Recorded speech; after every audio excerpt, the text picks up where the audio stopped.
너무 아름다운 찬양입니다. 그렇죠? 네, 삶의 우리 모든 순간은 하나님이 주신 선물이다. 앞뒤적으로 한번 인사할까요? 하나님이 우리 모든 순간은 하나님이 주신 선물입니다. 네.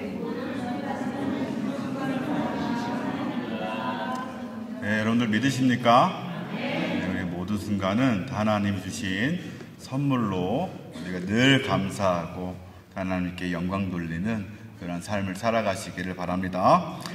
우리는 지난 한 주 동안에 이제 유다의 4대 왕이죠. 4대 왕이었던 여호사밧에 대해서 무려 4일 동안 4장에 걸쳐서 이렇게 함께 묵상했습니다. 그만큼 이 역대기에서는 여호사밧을 중요하게 생각한다라는 거예요. 여호사밧은 어떤 사람이었습니까? 다윗의 처음 길로 행하면서 이 유다 안팎으로 아주 강력하게 견고하게 나라를 만들고 이 이스라엘 남유다 안에 있는 산당과 아세라 우상을 제거했다 기록하고 있어요. 그리고 백성들에게 율법을 교육하는 그런 시스템을 만들었습니다. 이거는 그 전에도 이후에도 흔치 않았던 그런 시스템이죠. 레위인들을 제사장을 보내서 그들이 순회하면서 여호와의 율법을 백성들에게 가르쳐서 율법대로 살아가도록 하는 이러한 어떤 말씀을 가르치는 시스템을 만들었던 왕이 바로 이 여호사밧 왕이었습니다. 그런 여호사밧의 모습을 보시고 하나님은 남유다를 강하게 하십니다. 주변 나라들이 남유다를 두려워하게 했어요.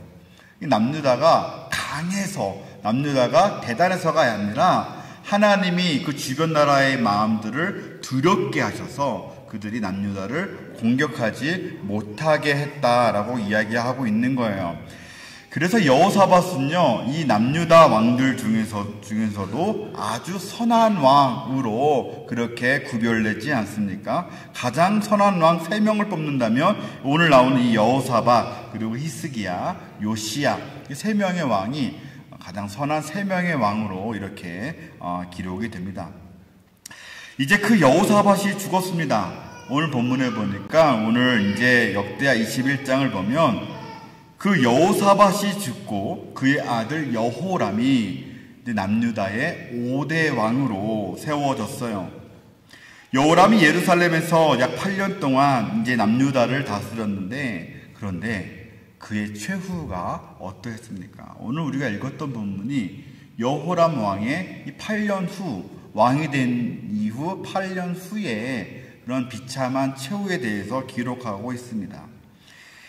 21장 16절, 17절을 보면 블레셋 사람들과 아라비아 사람들이 남유다를 공격해서 왕국의 모든 재물을 탈취해가고 막내 아들이었던 여호아스를 제외한 모든 아들들과 아내들을 탈취해갔다, 잡아갔다라는 거죠. 잡아갔다라고 기록하고 있습니다.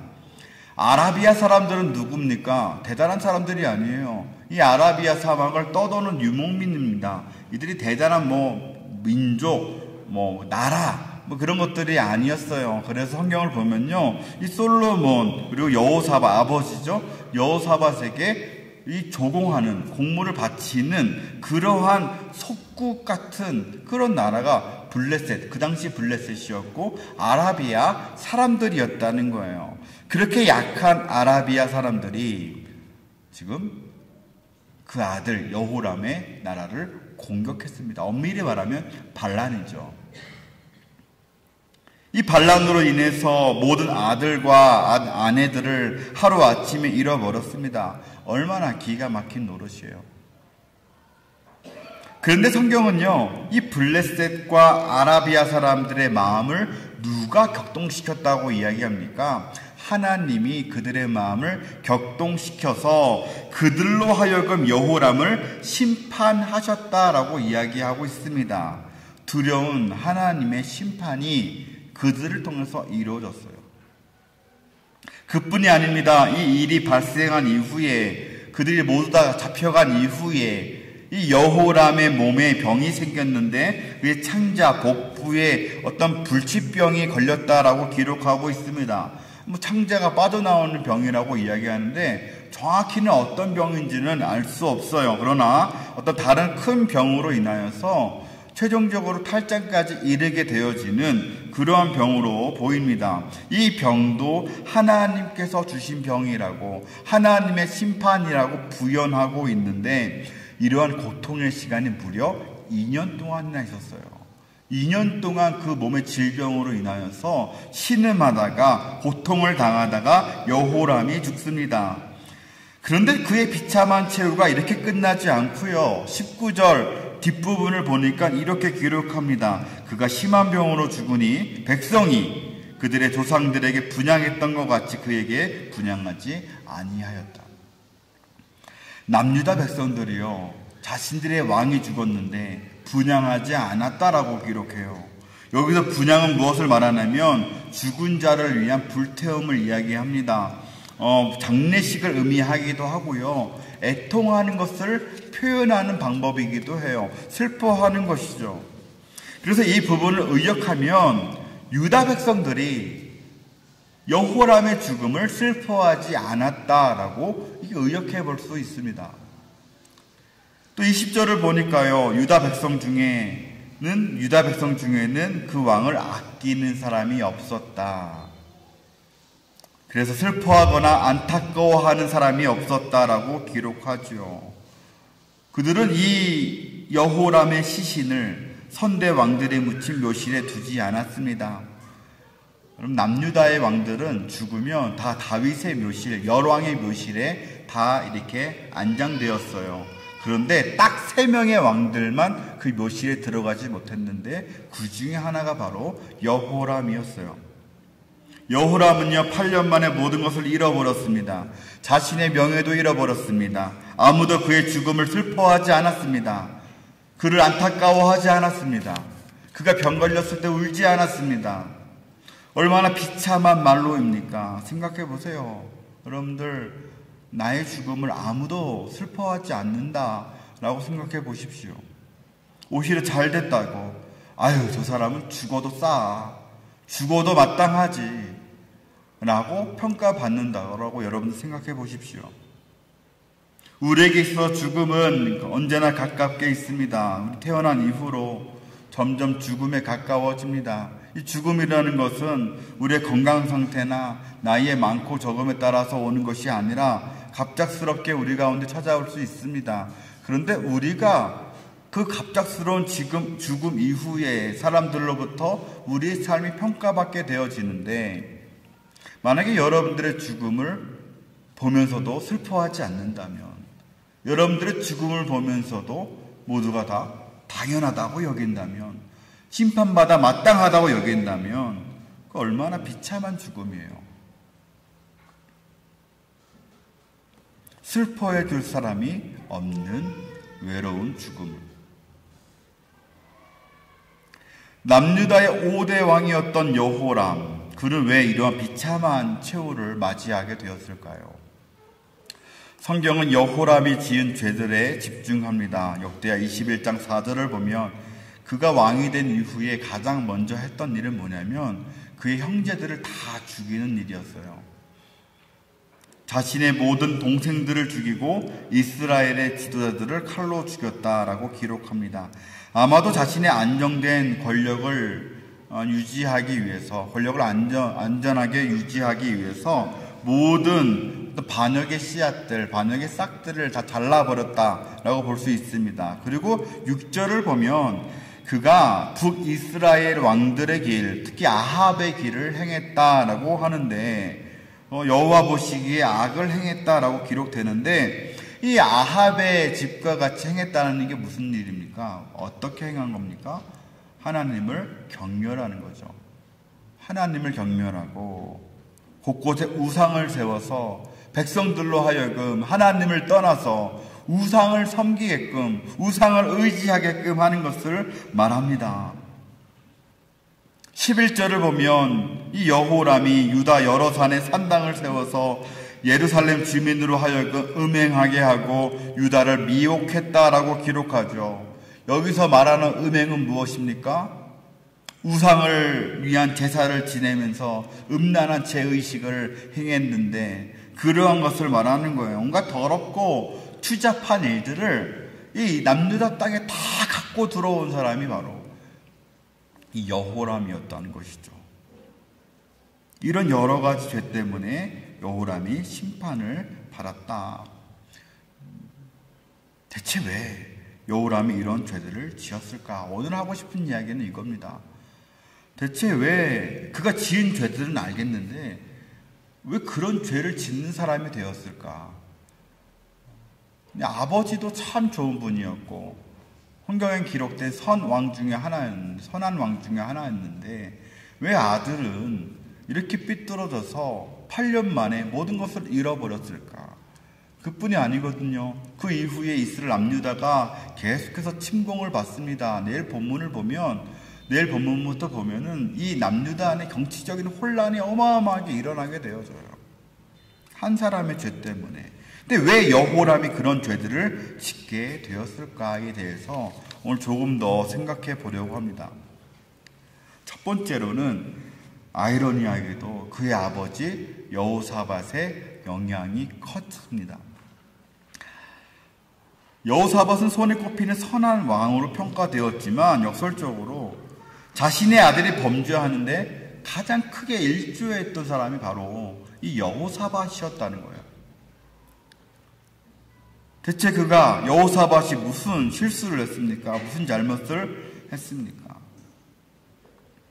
여호사밧이 통치할 때 하나님은 여호사밧에게 복을 주셨다라고 이야기를 했어요. 하나님이 주변 나라의 그 모든 국가들의 두려운 마음을 주어서 그들로 하여금 이 남유다를 공격하지 못하도록 하나님이 그 땅을 지키고 보호하셨다라고 이야기하지 않았습니까? 많은 나라들이 여호사밧에게 나와 조공을 바쳤습니다. 하나님이 그렇게 하신 거예요. 그런데 여호사밧이 어리석게도 북이스라엘 왕 이 아합과 화친을 맺는 것 아닙니까? 동맹을 맺었어요. 하나님으로 만족하지 못하고 하나님으로 하나님으로 안심하지 못하고 하나님이 아닌 다른 것으로 나라의 안정을 찾으려고 했다는 겁니다. 그런데 그 동맹을 맺었던 북이스라엘의 아합 왕이 어떤 왕입니까? 우리가 너무나도 잘 아는 그 최악의 왕 아닙니까? 열왕기상 16장 30절부터 33절까지 내용을 보면 이 아합에 대해서 잘 평가되어져 있어요. 제가 읽겠습니다. 아합이 그의 이전의 모든 사람보다 여호와 보시기에 악을 더욱 행하여 여로보암의 죄를 따라 행하는 것을 오히려 가볍게 여기고 시돈 사람의 왕 엣바알의 딸 이세벨 이야기 한번 했었죠. 바알의 제사장이에요. 바알을 섬기는 제사장의 딸 이세벨을 아내로 삼고 가서 바알을 섬겨 예배하고 사마리아는 북이스라엘의 수도 아닙니까? 이 북이스라엘의 수도에 건축한 이 바알의 신전 안에 바알을 위하여 제단을 쌓으며 또 아세라상을 만들었으니 그는 이전에 모든 이스라엘의 왕보다 심히 이스라엘의 하나님 여호와를 노하시게 하였더라. 여호사밧이 동맹을 맺은 왕은요, 하나님을 노하시게 했던 왕이에요. 하나님을 대적하는 왕이에요.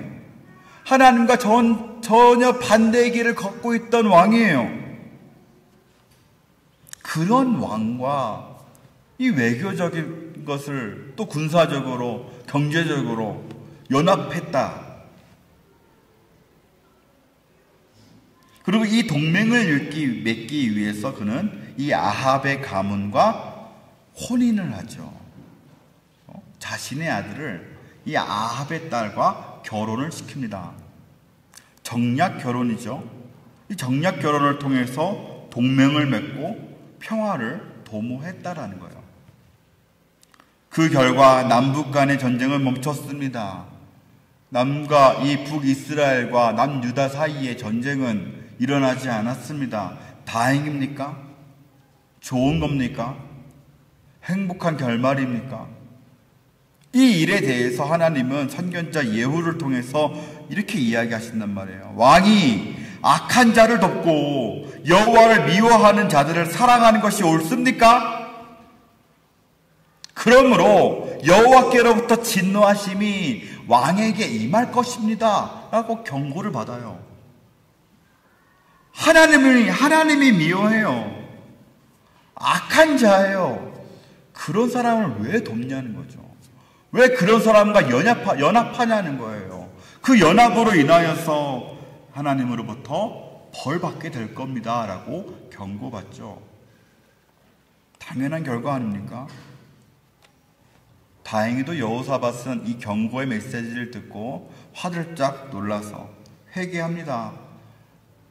예루살렘에서 다시 한번 개혁을 일으키죠.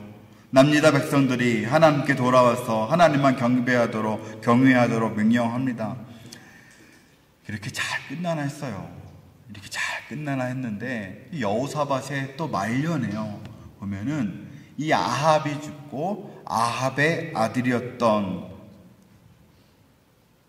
이 아하시야와 또 교제했다라고 성경은 기록하고 있지 않습니까? 하나님이 도와주시는데, 하나님이 함께 하시는데, 하나님이 인도하고 계시는데, 하나님이 필요한 거 다 채워주고 계시는데, 대체 여호사밧이 무엇을 그렇게 염려하고 두려워했는지 모르겠습니다. 자꾸만 북이스라엘과 교제하려고 하고 연합하려고 하고, 아무튼 이 여호사밧이 이 아합과 동맹을 맺었을 때 결혼시켰던 자녀들이 누구라고요? 여호사밧의 장남이었던 오늘 비참한 최후를 맞이했던 여호람, 그리고 아합과 이세벨의 딸이었던 아달랴였어요. 이 아달랴가 뭘 갖고 왔겠어요? 아버지 아합, 어머니가 이세벨이에요. 그 딸 이 아달랴가 이 결혼하면서 남유다로 올 때에 그 사람이 가지고 온 것이 대체 무엇이었겠습니까? 선한 것을 가져왔겠어요? 온갖 악한 것들, 온갖 우상들을 다 가지고 왔을 것이고, 그것이 여호람에게 영향을 미쳤는데, 그래서 오늘 이제 21장 6절에서 이렇게 이야기하는 거예요. 여호람이 이스라엘 왕들의 길로 행하여 아합의 집과 같이 하였으니 이는 아합의 딸이 그의 아내가 되었기 때문이다. 여호람이 그렇게 악을 행했던 건 이유, 여호람이 그 땅 가운데 우상들을 세워내고 산당을 짓고 하나님을 멀리했던 이유가 바로 아버지가 정략 결혼시켰던 아합의 딸 아달랴 때문이라고 성경은 분명하게 이야기하고 있어요. 여러분, 결혼이 참 중요합니다. 그렇죠? 결혼이 참 중요한데 누구와 결혼하는지가 참 중요합니다. 믿지 않는 사람과의 결혼을 우리는 무턱대고 반대할 수는 없습니다. 그 결혼을 통하여서 그 믿지 않는 그 남편이, 그 아내가 또 주님께로 돌아오게 되어지는, 또 그래서 좋은 믿음의 가문을 세울 수도 있을 겁니다. 그런 케이스도 참으로 많습니다. 그런데 처음에 그 신앙생활이 참 쉽지가 않잖아요.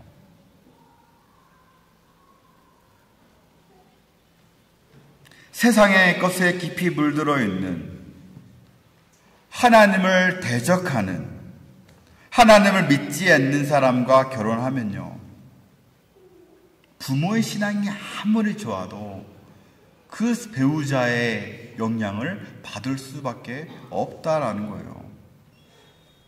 더군다나 그 결혼을 통해서 어떤 이익을 취하려는 또 정략적인 결혼이라면 더 심합니다.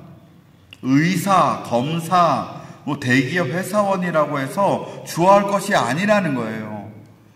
또 조건을 보고, 그 신앙과 관계없이 조건을 보고 결혼하게 되어지면 그 신앙인들로 인하여서 악한 영향을 받을 수도 있게 된다라는 거예요. 적지 않은 신앙인들이 믿지 않는 사람들과 결혼하고 교회를 떠나는 모습들을 얼마나 많이 보았어요.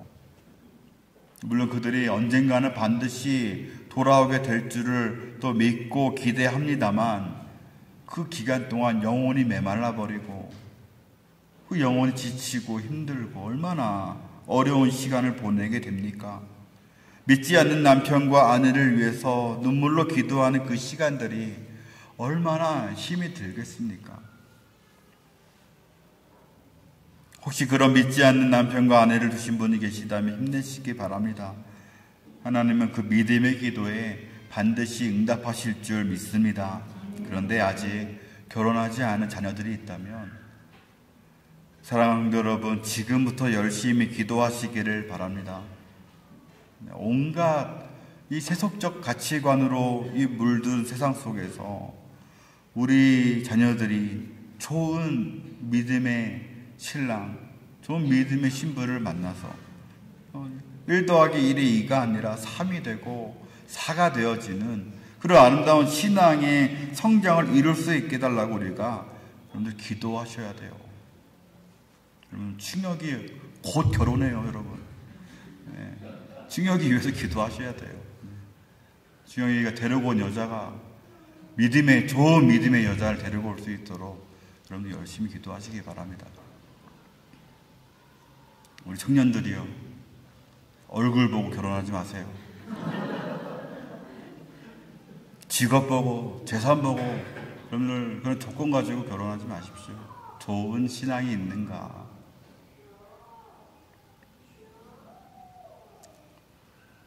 여호사밧의 실수는요, 근데 그것에 그치지가 않고 계속 이어지는데, 여호사밧이 여호람을 왕으로 세운 이유가 뭐라고 이야기하냐면 21장 3절 마지막을 보면 이렇게 돼요. 여호람은 장자임으로 왕위를 주었더니, 여호람이 맏아들이라서 왕위를 물려주었대요. 고대 근동에서 장자는 아버지의 기업과 아버지의 가문, 이 일을 승계하는 특권을 가졌습니다. 이스라엘 안에도 그러한 분명 문화가 있기는 했습니다. 그런 전통에 따르면 장자인 여호람이 왕위를 이어받는 것은 너무나도 자연스러운 일이었습니다. 그런데 신앙적인 측면에서 보면 문제가 있는 선택이었다는 거예요. 이스라엘은 어떤 나라입니까? 고대 전통, 고대 근동의 전통을 따르는 나라입니까? 아니요. 하나님의 명령을 따르는 나라예요. 신정국가예요. 하나님의 주인 되시는 나라가 바로 이 이스라엘이에요. 남유다예요. 그렇기 때문에 이 후계자를 세울 때, 다음 왕을 세울 때 장자를 세우는 것이 아니라 하나님이 임명하는 사람, 하나님의 마음에 흡족한 사람, 하나님께 묻고 하나님이 원하는 자에게 왕위를 물려주었어야만 했다는 거예요. 대표적인 예로 다윗이나 솔로몬이 장자였습니까? 그렇지 않았어요. 그들은 장자가 아닙니다. 장자도 아니었을 뿐만 아니라 여러 가지로 부족함이 많은 사람들 아니었습니까? 오죽하면 다윗에 대한 이야기를 하면서 하나님은 외모로 사람을 보지 않으신다고 이야기하시잖아요. 조건이 부족한 사람들이었어요. 그런데 하나님의 마음에 흡족한 사람들이었기 때문에 하나님의 선택에 의해서 다윗과 이 솔로몬이 왕으로 세워진 거잖아요.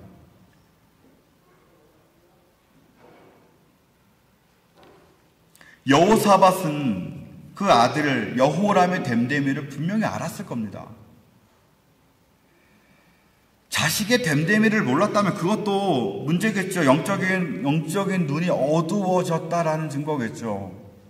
그런데 몰랐겠습니까? 자식이 우상 숭배하는 거 몰랐겠습니까? 하나님을 사랑하지 아니하고 그 아내가 가져온 우상들을 섬기는 거 몰랐겠습니까?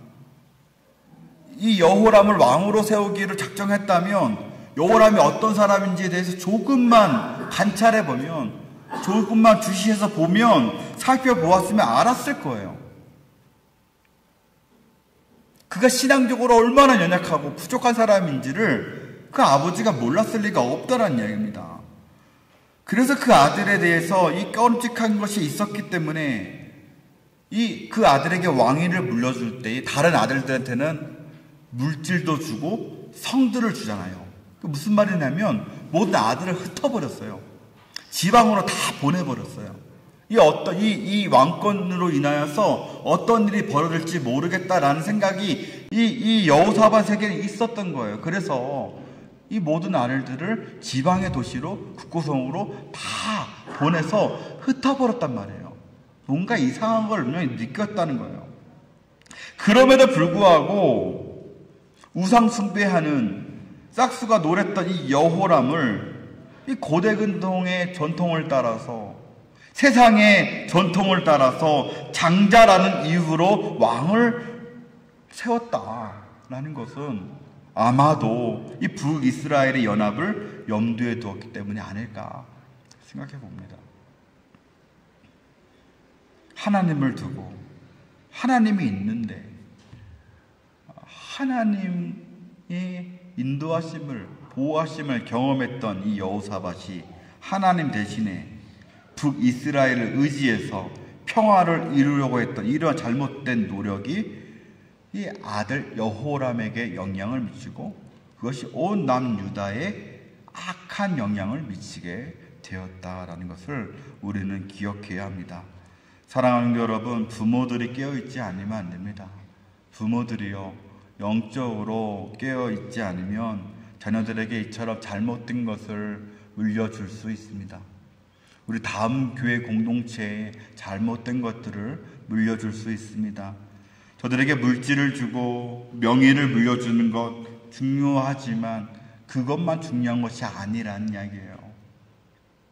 여호람에게 왕위를 물려주는 것이 중요한 것이 아니라 그에게 바른 신앙을 물려주는 것이 사실은 더더욱 중요했었다라는 이야기예요.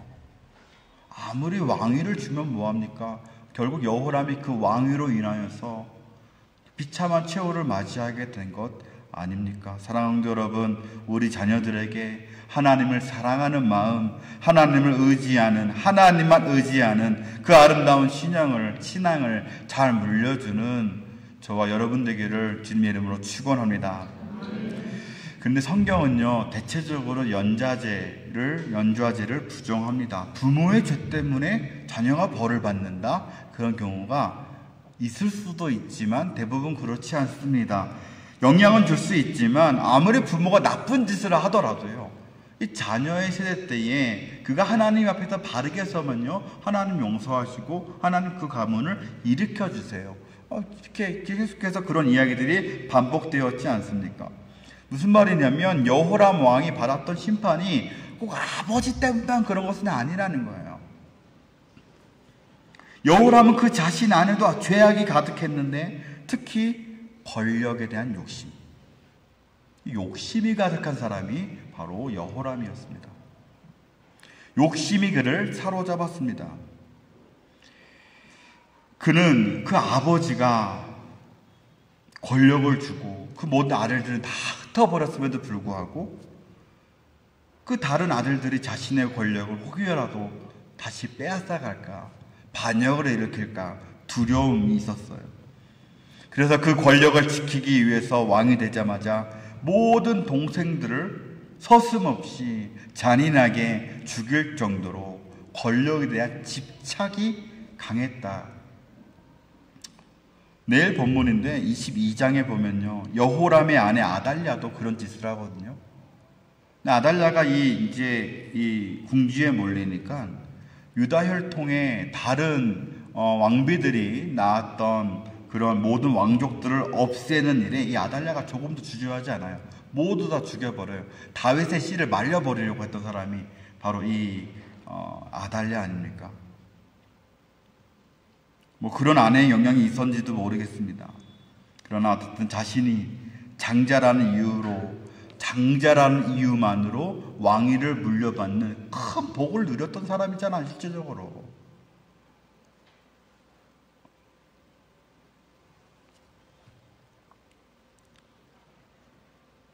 그럼에도 불구하고 동생들을 잠재적인 위협으로 보고 죽이고, 자신에게 조금이라도 반역할 기미가 있는 귀족들, 리더들, 방백들, 지도자들을 모두 다 죽였다.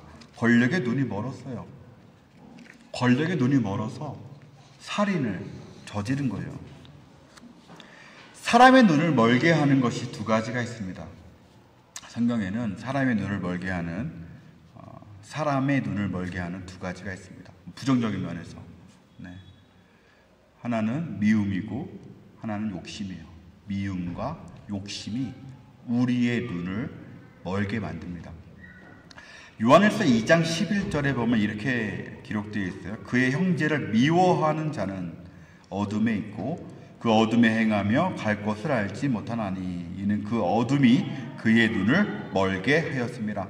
미워하는 자는요, 눈이 가리워졌다라고 이야기해요. 눈이 멀었다라고 이야기해요.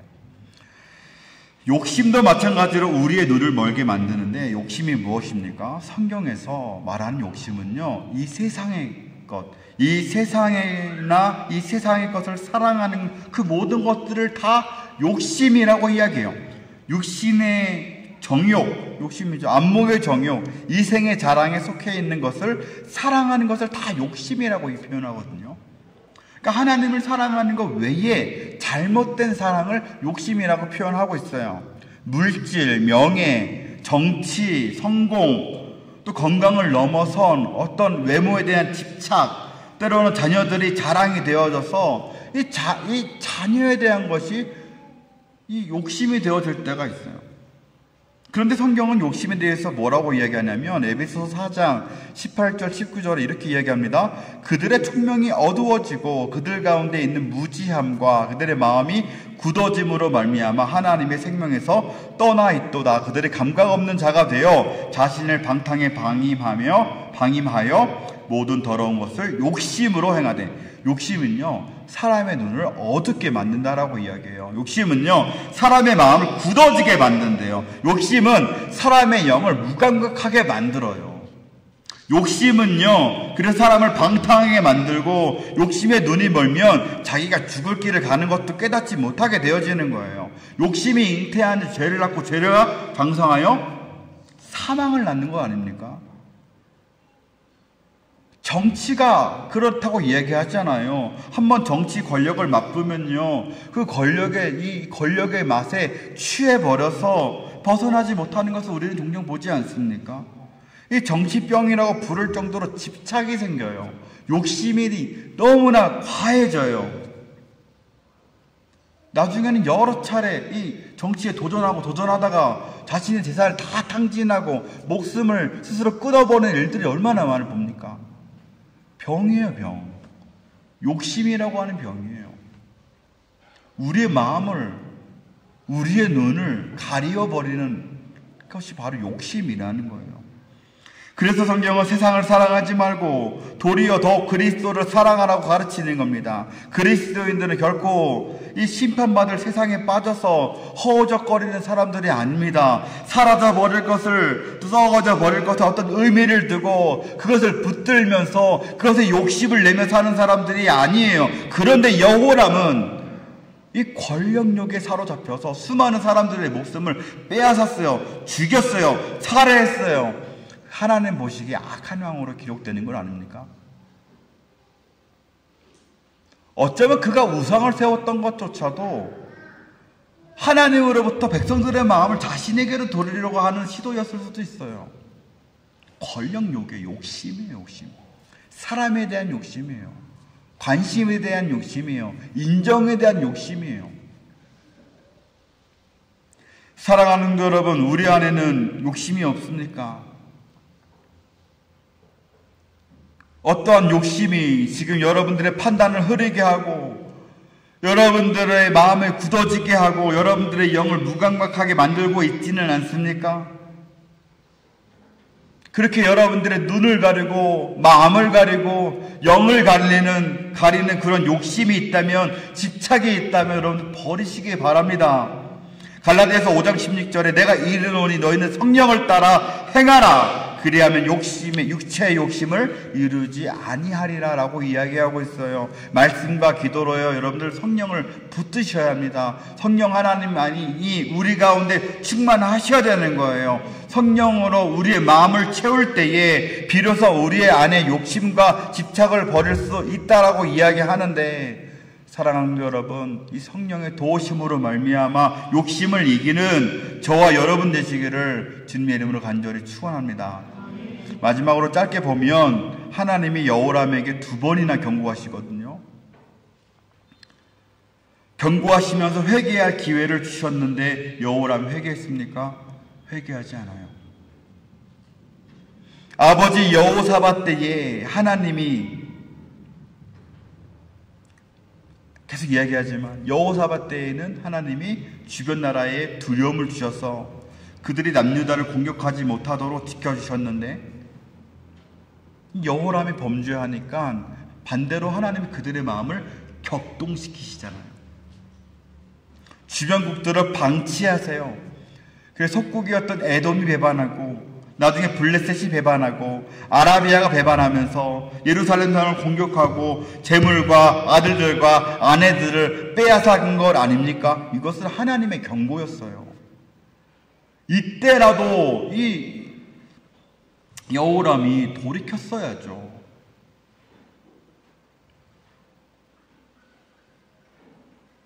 그것으로 인하여 그렇게 경고를 받았음에도 여호람이 마음을 돌이키지 아니하니까 이번에는 북이스라엘에서 활동하던 엘리야가 서신을 보내서 편지를 써서 이 여호람에게 경고합니다. 여호람이 지은 그 큰 죄들로 인하여서 앞으로 주변국들로부터 공격을 받게 될 것이고 중병에 들 것이다 라고 경고를 받았는데요, 여호람이 자신의 죄를 또 돌이키지 않아요.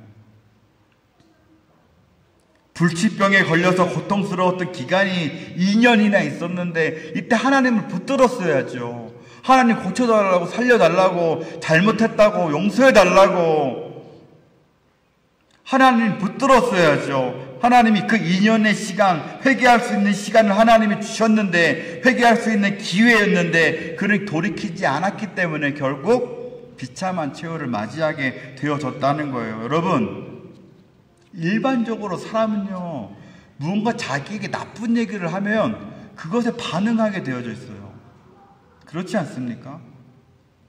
어떤 신앙이 없는 사람, 어떤 종교가 없는 사람이라도요, 뭐 요즘에 우리가 신문을 보지 않지만 옛날에는 종이신문을 보면 뭐가 있습니까? 거기에 오늘의 운세가 있어요. 그렇죠? 뭐 오늘의 운세 뭐 읽어보시면은 조금이라도 나에게 이상한 얘기가 나오면 신경이 쓰입니까? 안 쓰입니까?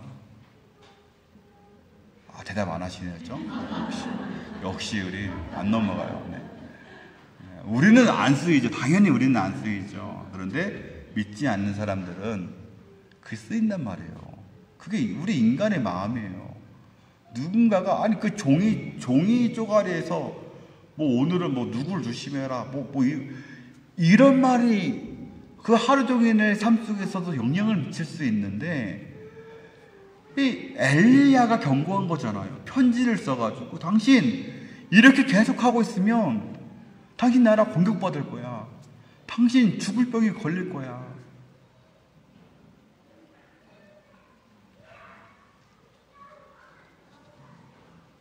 전혀 신경 쓰지 않는 거예요. 마음이 요동하지를 않아요. 아무런 반응도 보이지 않아요. 왜요?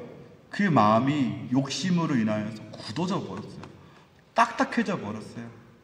아무리 하나님의 말씀이라고 해도 반응할 수 없는 상태가 되어버렸어요.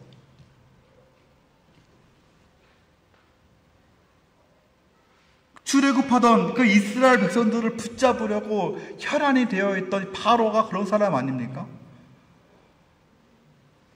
이 이스라엘 사람들에 대한 욕심이 이 바로의 눈을 가려버렸잖아요.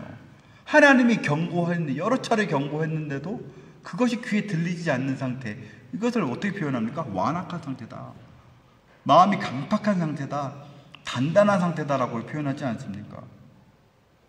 하나님은요, 우리가 아무리 잘못을 했다 하더라도요, 우리가 아무리 큰 죄를 지었다 하더라도 하나님 우리를 즉시로 징계하시는 분은 아니에요. 우리를 지옥으로 던져버리시는 분은 아니에요. 왜요? 하나님은 아시거든요. 우리가 죄의 연약함도 아시고, 우리가 자꾸 이 죄에 넘어지는 것도 아시고, 때로는 욕심에 눈이 멀 수 있는 그런 존재인 것도 하나님은 이미 다 알고 계십니다. 그래서 하나님은 먼저 우리에게 여러 가지 방법으로 경고하시죠. 우리가 말씀을 읽다가, 또 말씀을 듣다가, 설교를 듣다가, 기도하다가, 우리 안에 내주하신 성령 하나님이 우리에게 찔림을 주실 때가 있습니다. 그래, 저게 내 모습이지. 그래, 내 안에 있는 그런 죄악들이 있지. 그래, 나는 죄인이야. 하나님은 어떻게 합니까? 하나님은 어떻게 합니까? 가난한 마음이 우리 가운데 생기죠. 또 어떤 사건을 통해서도 우리가 깨닫게 하십니다. 내가 계획했던 것처럼 일이 잘 안 될 때도 있고, 때로는 강력한 어떤 사고라든가 질병을 통하여서도 하나님이 우리를 마음을 돌이키시기 위하여서 경고하실 때가 있습니다. 그럴 때 우리는 어떻게 해야 합니까? 회개해야 되죠. 하나님의 경고를 들으면서 우리 안에 우상을 발견했다면, 죄를 발견했다면, 욕심을 발견했다면 단호하게 그것들 찍어 버려야 합니다. 하나님은 아무리 악한 왕이라도,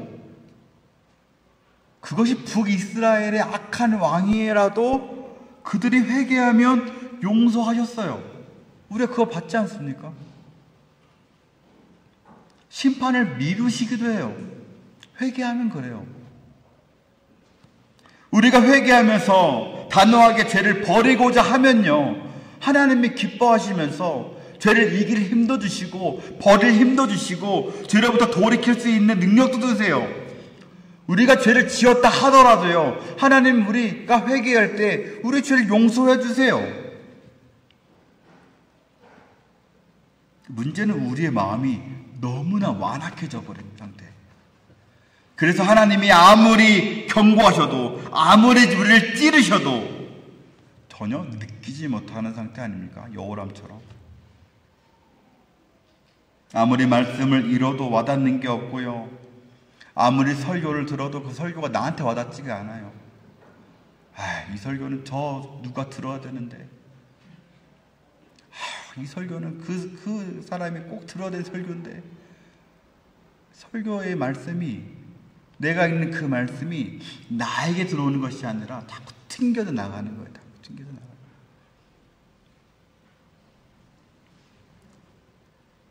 만약에 그런 상태에 우리가 있다면요, 여러분들 말씀 읽을 때 아무것도 깨닫지 못하고, 말씀 읽을 때 그것이 여러분들의 삶에서, 우리 여러분들 마음속에서 찔림이 하나도 없다면요, 우리들의 영적인 상태가 이미 심각하다라는 것을 여러분들 깨달아야 해요.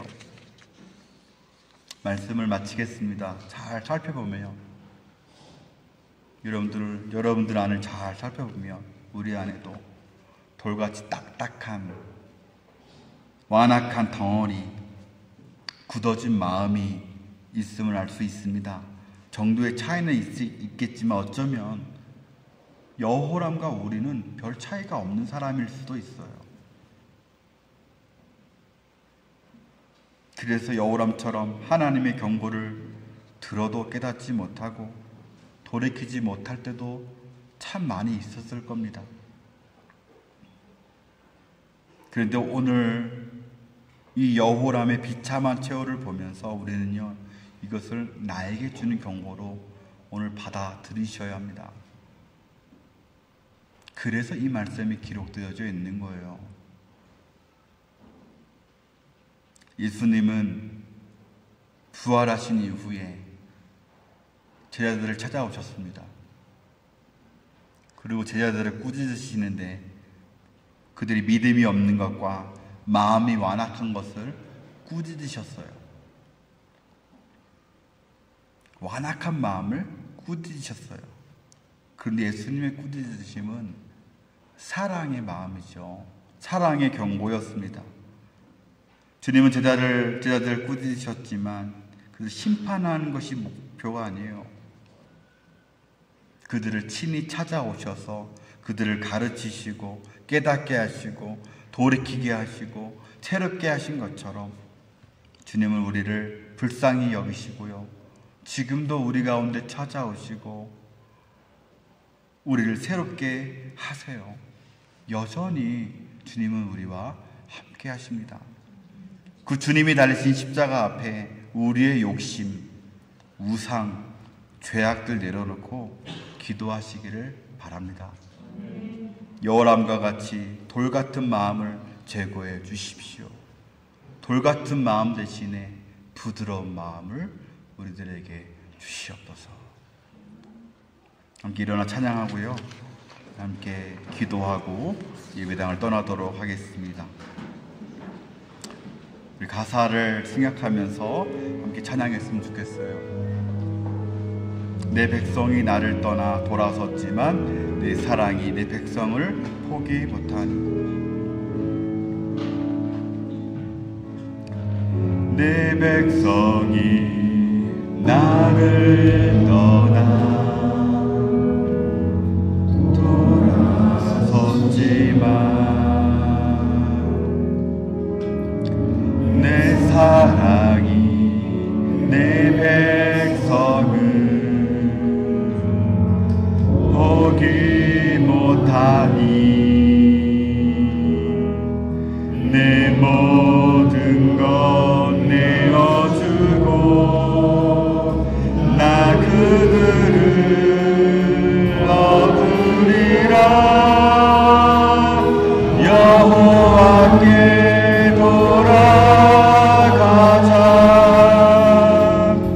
우린 돌아서도 그는 변치 않네. 여호와께 돌아가자. 우린 넘어져도 그 사람 영원. 한 번 더 합시다. 내 백성이 나를 떠나 내 백성이 나를 떠나 돌아섰지만 내 사랑이 내 백성을 포기 못하니 내 모든 것 내어주고 나 그들을 얻으리라. 여호와께 돌아가자. 여호와께 돌아가자. 우린 돌아서도 그는 변치 않네. 여호와께 돌아가자. 우린 넘어져도 그 사랑 여호와께 돌아가자. 여호와께 돌아가자. 우린 돌아서도 그는 변치 않네. 여호와께 돌아가자.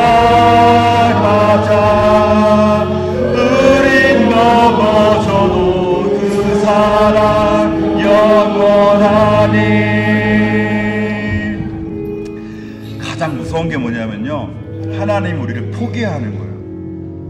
우리가 죄 지을 때 하나님이 그냥 내버려 두시고 포기하는 거예요. 근데 하나님은 그렇지 않다라고 이야기합니다. 하나님은 우리를 기다리고 계시대요.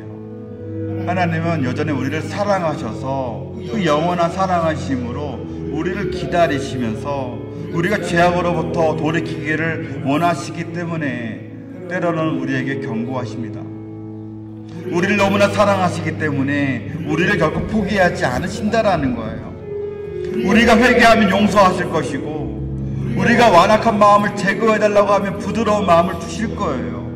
우리 이 시간 들은 말씀 기억하면서요, 우리 마음을 한번 돌아봅시다. 우리 안에 우상이 있다면, 욕심이 있다면, 죄악이 있다면 모두 다 버리게 해달라고, 여전히 우리 안에 단단한 마음이 있다면 부드럽게 해달라고, 여호와께 온전히 돌아가서 하나님의 백성답게 그리스도인답게 살아가게 해달라고 주여 한번 부르고 기도하겠습니다. 주여 하나님 아버지, 우리 주님 앞에 돌아가기를 원합니다. 여전히 기다리시는 그 주님, 여전히 우리를 너무나 사랑하시는 그 주님 앞에 우리가 돌아가기를 원합니다. 하나님, 우리를 사랑하시기 때문에 경고하심을 믿습니다. 하나님께서 우리를 경고하실 때에 경고의 그 메시지를 들을 수 있는 부드러운 마음을 허락하여 주시옵소서. 우리 안에 욕심이 너무나 많습니다. 우상이 있습니다. 하나님, 죄악들이 있습니다. 그 모든 것들 다 버리게 하시고 찍어버리게 하시고 다시 한번 우리의 마음 가운데 부드러운 마음 허락하여 주셔서 하나님 아버지, 주님의 그 경고의 메시지, 사랑의 음성을 들을 수 있는 우리가 모두 되게 하여 주시옵소서. 우리가 하나님 이 왕같이 요람같이 비참한 최후를 맞이하기 전에 깨닫고 돌아오게 하여 주시옵소서. 이제는 우리 주 예수 그리스도의 은혜와 하나님 아버지의 무한하신 사랑하심과 성령님의 감동 감화 위로 교통하심이 이 자리에 모인 우리 모든 성도들의 머리 위에와 저들의 가정과 사업과 일터와 주의 몸된 교회 가운데 지금으로부터 영원까지 함께 있을지어다. 아멘.